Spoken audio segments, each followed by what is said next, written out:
Alexander. மாவீரன் என்று அழைக்கப்படும் அலெக்சாண்டரின் வரலாற்றை படிக்கும் போது அவரின் வீரத்தை விட விவேகமுள்ளவராக தான் தென்படுகிறார். அதற்கான உதாரணங்கள் கீழே.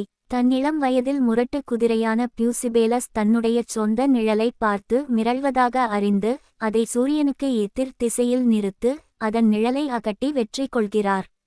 இங்கே விவேகத்தை தான் பயன்படுத்துகிறார். பாரசீகத்தை போரில் வெற்றி கொள்வதற்கு பதில் கிரேக்கத்திற்கும் பாரசீக மன்னர்களுக்கிடையே திருமண பந்தத்தை ஏற்படுத்துகிறார்.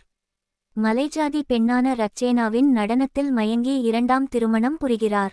அடிமையாக தன் முன் நிறுத்தப்பட்ட திமோக்லி என்ற பெண்ணின் மீது இறக்கப்பட்டு அவர் மகன்களை விடுவிக்கிறார். கடைசியாக மாவீரன் போரஸ் என்கிற புருஷோத்தமனை இரவில் இந்திய மன்னர்கள் இரவில் போரிடமாட்டார்கள்.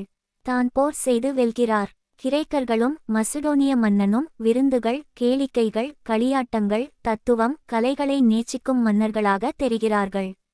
மென்மையான மனிதர்கள் மாவீரர்களாக இருக்க முடியாது. இதற்கு நேர் எதிர் மத்திய ஆசியாவிலிருந்து வந்த தைமூர். ஒரே இரவில் டில்லியில் 3 இலட்சம் பேரை காரணமே இல்லாமல் கொன்று குவித்தவன்.